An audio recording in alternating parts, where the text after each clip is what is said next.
အားလုံးဒါလေးဆိုပါအားလုံးမင်္ဂလာပါဒီနေ့ခါတော့မိတ်ဆွေတို့ရဲ့တက်ပုံလေးကိုကျွန်တော်တို့ပရီမီယံဆက်ဆန်လုံးဝပရီမီယံဆက်ဆန်ပေါ့ဗျာကင်မရာကောင်းစားကြီးနဲ့ရိုက်ထားတယ်လို့မျိုးလုံးလေးလေးကိုလုပ်ပြပြပါမယ်တက်ပုံရဲ့ပရီမီယံဆက်ဆန်ဆိုတာဘာပြောရလဲဆိုတာဒီနေ့မိတ်ဆွေတို့ပြန်လေလားကျွန်တော်လုပ်ထတာရှိโอเคအဲ့လိုပေါ်လာပြီဆိုရင်ကျွန်တော်ကဘယ်နာဝယ်ရမလဲရတူလားဟုတ်ရတူလားဒီမှာလုံးဝပရီမီယံဆန်ဆန်တွေ့လားဒီမှာတွေ့လားလုံးဝဒီဖုန်းနဲ့လောက်ထားသလိုမထင်ရလောက်အောင်ပရီမီယံဆန်နေဗျာအမှန်ကိုပြောတာဒီမှာတွေ့လားမိတ်ဆွေတို့ဒီညီမတို့တွေ့လားဒီမှာလေဒီမှာတွေ့လားဖုန်းနဲ့လောက်ထားလောက်အောင်မသိရလောက်အောင်လုံးဝပရီမီယံဆန်တယ်လုံးဝအပြည့်အစုံမရှိဘူးဗျာပြောရရင်ပရီမီယံဆန်တယ်ဆိုတာအဲ့ဒါ background လေးလုံးဝအပြည့်အစုံမရှိဘူးဒီထိရတဲ့ပုံရောက်တွေကလည်းလုံးဝကြည်လင်ပြတ်သားတယ်အဲ့ဒါမျိုးတက်ပုံမျိုးလုံးလေးကိုဒီနေ့မိတ်ဆွေတို့ကိုပြန်လဲမျှဝေပြပါမယ်ဗျာโอเคအဲ့ဒါဆိုကျွန်တော်တို့စလိုက်ကြအောင်ဆိုတော့မိတ်ဆွေတို့ဒီနေရာမှာ insure service တခုရှိဖို့လိုပါတယ် insure service လေးတွေကိုဝင်ပြရပါမယ်မိတ်ဆွေတို့ကမရှိသေးဘူးဆိုရင်တော့ Play Store ထဲမှာလည်းဒီကို install ဆွဲလို့ရပါတယ်โอเคမိတ်ဆွေတို့က insure တွေကိုဝင်ပြလိုက်ပါโอเคအဲ့လိုမျိုးပေါ်လာပြီဆိုရင်မိတ်ဆွေကဒီနေရာမှာဒီ photo ဆိုတဲ့နေရာလေးကိုဝင်ပြလိုက်ပါဒီအလေကကောင်လေး photo ဆိုတဲ့နေရာလေးကိုဝင်ပြလိုက်ပါโอเคအဲ့လိုမျိုးပေါ်လာပြီဆိုရင်မိတ်ဆွေကဒီနေရာမှာအပေါင်းဆိုတဲ့နေရာလေးကိုနှိပ်ပြလိုက်ပါကျွန်တော်တို့တက်ပုံထည့်ရပါမယ်โอเคကျွန်တော်ကဒီနေရာမှာဘယ်ပုံလုပ်မလဲဆိုရင်ကျွန်တော်ဒီပုံလေးကိုလုပ်ပြပါမယ်ဒီပုံလေးကဒီ original ပုံမှာโอเคအဲ့ကောင်လေးကိုနှိပ်လိုက်ပါမယ်မိတ်ဆွေကတော့မိတ်ဆွေသူ့မြင်တဲ့ဒီတက်ပုံကိုယူလိုက်ပါโอเคဒီမှာတက်ပုံရောက်လာပါပြီတက်ပုံရောက်လာပြီဆိုတော့ကျွန်တော်တို့ ratio ပြောင်းပါမယ် ratio ပြင်မှာဆိုတော့ canvas ဆိုတဲ့ဒီကောင်လေးကိုနှိပ်ပြလိုက်ပါโอเคကျွန်တော်ကတော့ tissue တိယူပါတယ်မိတ်ဆွေကတော့မိတ်ဆွေချက်တဲ့ ratio ကိုယူပါကျွန်တော်ဒီ tissue တိကိုနှိပ်လိုက်ပါမယ်ပြီးရင်ဒီညာဘက် channel လေးက machine လေးကိုနှိပ်ပြလိုက်ပါဒီ machine လေးကိုနှိပ်ပြလိုက်ပါโอเคအဲ့ဒါမျိုးဆိုရင်ကျွန်တော်တို့ကတက်ပုံကိုရလာပြီတက်ပုံကိုရလာပြီဆိုရင်တော့ကျွန်တော်တို့ဒီအောက်ကဘားတန်းလေးကိုလေတွေ့လားဒီဘားတန်းလေးကိုလေဒီဘားတန်းလေးကိုမိတ်ဆွေဘယ်ဘက် channel နဲ့တွန်းပြလိုက်တွေ့လားဘယ်ဘက် channel နဲ့တွန်းပြလိုက်ဒီမှာ cut out ဆိုတာရှိတွေ့လားဒီလူရောက်ပုံစံလေးနဲ့လေဒီမှာ cut out ဆိုတာရှိတွေ့လားအဲ့ကောင်လေးကိုနှိပ်ပြလိုက် sorry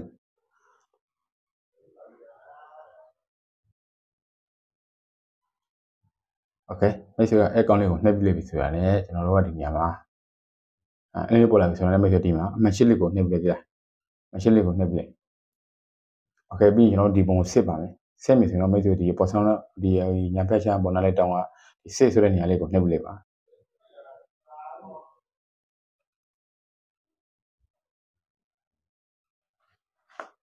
okay ကြော်ရနည်းနည်းတက်တယ်ဗျာကြော်ရနည်းနည်းကြည့်ပြလိုက်ပါ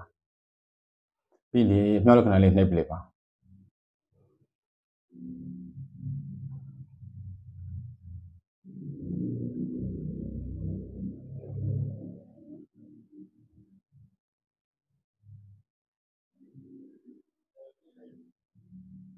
โอเคအဲ့ဒါဆိုရင်ကျွန်တော်တို့ပြီးသွားပြီဆိုရင်တော့ကျွန်တော်တို့ဒီနေရာမှာဒီအမှန်ရှစ်လေးကို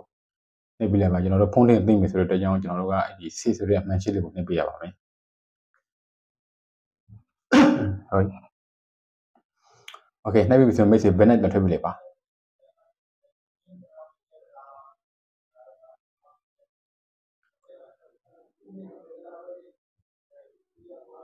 โอเคအဲ့ဒါမျိုးကြာရင်ဆိုတာ ਨੇ ကျွန်တော်တို့က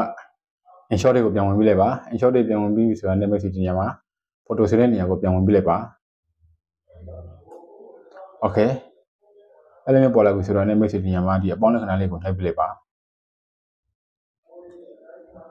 โอเคပြီးရင်ကျွန်တော်တို့ကဒီနေရာမှာဒီခုနကကျွန်တော်ဒီ insurance လောက်လာတဲ့တက်ပုံကိုတပုံယူလိုက်ပါမယ်ကျွန်တော်လောက်ထားတာတော့အများကြီးရှိတယ်ဗျာဒါပေမဲ့ခုနကလောက်ထားတဲ့ပုံကဒီပုံဖြစ်နေလို့ကျွန်တော်အဲ့ဒီပုံလေးကိုယူလိုက်ပါမယ်โอเคအဲ့လိုမျိုးပေါ်လာပြီဆိုရင်မိတ်ဆွေက ratio ပြောင်းပြလိုက်ပါ ratio ပြောင်းတော့ကျွန်တော်ဒီ canvas ကိုနှိပ်ပြလိုက်ပါ ratio ကတော့မိတ်ဆွေလုတ်ချင်တဲ့ပုံမှာမူတည်ပြီးတော့ဒီ16ချိုး9တို့9ချိုး16တို့ဒီ4ချိုး5တို့အဲ့ဒါတော့မိတ်ဆွေကြိုက်တာရွေးပါမိတ်ဆွေရဲ့တင်မဲ့ platform ပေါ်မှာမူတည်ပြီးတော့ရွေးလို့ရပါတယ်โอเคကျွန်တော်ကတော့ဒီညမှာကျွန်တော်ရေတုံးလို့ရဒီ tissue တစ်ကိုပြလိုက်ပါမယ် okay ပြီးရင်ဒီညာဘက် channel လေးကဒီအမှန်ရှစ်လေးကိုနှိပ်ပြလိုက်ပါအဲ့ကောင်လေးကိုနှိပ်ပြလိုက်ပါ okay ပြီးရင်ဒီကောင်လေးကိုကျွန်တော်တို့ link ရွှေ့လို့ရတော့ပါပြီဒီကလေးမိတ်ဆွေကဒီမျိုး ratio မပြောင်းထားပြီဆိုရင်တော့မိတ်ဆွေဒီပုံလေးကိုဒီမျိုးနေရာရွှေ့လို့မရပါဘူးဒါကိုတော့မိတ်ဆွေတို့တတိထားစေချင်ပါတယ် okay ဒီပုံလေးကိုသိပြလိုက်ပါမယ်သိပြလိုက်ပြီးတော့အောက်နေဆွေးချလိုက်ပါမယ်တပိုင်းပဲဖြစ်နေတော့အဆင်ပြေဘူးပေါ့ဗျာဟုတ်တယ်မလား okay okay အဲ့ဒါဆိုရင်ကျွန်တော်တပုံရပြီဆိုတော့နောက်ထပ်ကျွန်တော်တို့နှစ်ပုံလောက်ထပ်ထည့်ပြီဗျာနှစ်ပုံလောက်ထပ်ထည့်ပြီဆိုရင်တော့ကျွန်တော်တို့ကဒီ button လေးကိုလေဟဲ့လားဒီ button လေးကို professional တွန်းပြလိုက်ပြီဆိုပြီးတော့ဒီနေရာမှာတိလား PIB ဆိုတာရှိသေးလားဒီမှာ PIB ဆိုပြီးတော့ဒီကောင်လေးကိုနှိပ်ပြလိုက်ကျွန်တော်တို့နောက်ထပ်တက်ပုံပြရမယ်အဲ့ကောင်လေးနှိပ်ရ okay အဲ့ဒါမျိုးကြပြီဆိုရင်တော့ကျွန်တော်ကဒီနေရာမှာဒီတက်ပုံကိုယူလိုက်ပါမယ်ဒီတက်ပုံကကျွန်တော်လုပ်ပြီးသားဖြစ်လို့အဲ့တက်ပုံလိုက်ပါမယ်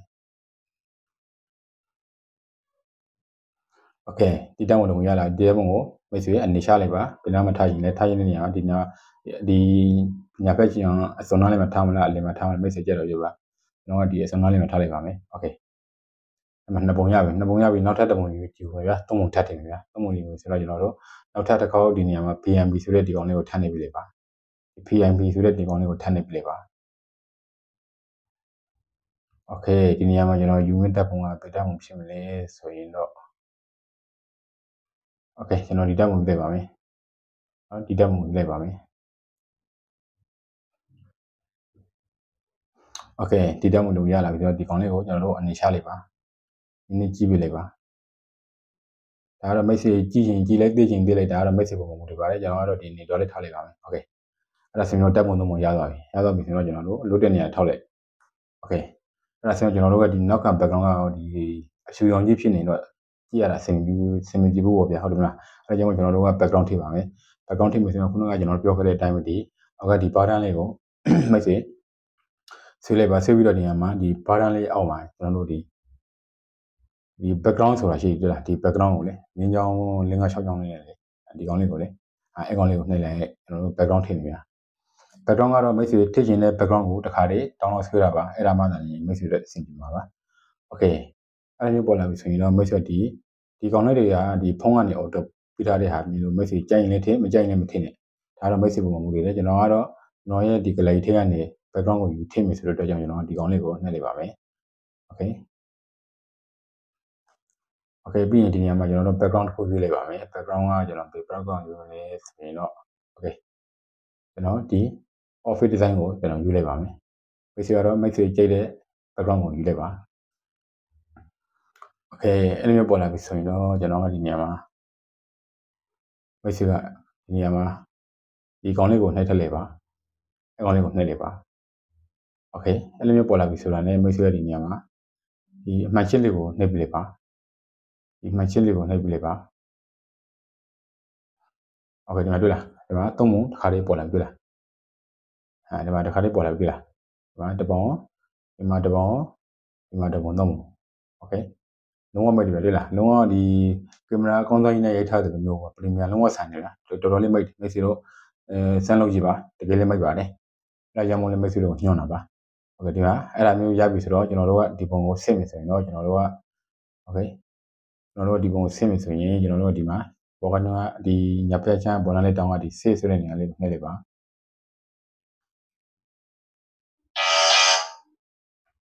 okay တွင်ရနည်းနည်းကြည့်ပြရပါတယ်တွင်ရပြီးရင်မိတ်ဒီအမြောက်လက္ခဏာပေါ်လာရင်အမြောက်လက္ခဏာလေးနှိပ်လိုက်ပါ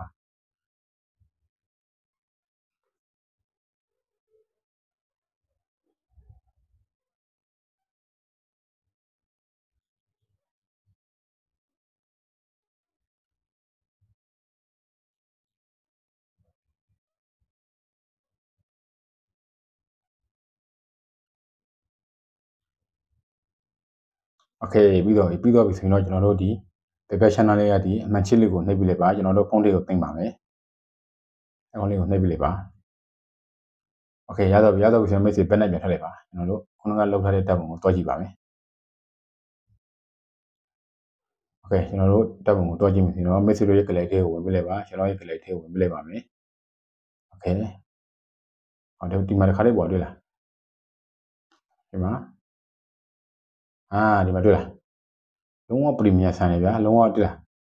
ဖုန်းနဲ့လောက်ထားလို့တော့မထင်ရလောက်ဘူး premium ဆန်တာတွေ့လားလုံးဝကင်မရာကောင်းစားကြီးနဲ့ရိုက်ထားတယ်လို့မျိုးပေါ့တွေ့လား ဒီမှာတစ်ခုဒီမှာတစ်ခုတွေ့လားတော်တော်ကြီးကိုမိုက်တယ်ဗျာတွေ့လားဒါကတော့ဒီကိုရဲ့တက်ပုံကိုဒီ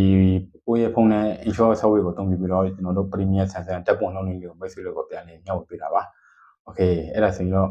မိတ်ဆွေတို့နားလည်သဘောပေါက်မယ်လို့မျှော်လင့်ပါတယ်တခုခုများနားလည်တာရှိရင်လည်းကျွန်တော်ရဲ့ comment မှာဖြစ်စေကျွန်တော်ကို support ထားလို့ရပါတယ်โอเคအဲ့ဒါဆိုရင်မိတ်ဆွေတို့အားလုံးအဆင်ပြေကြပါစေဗျာ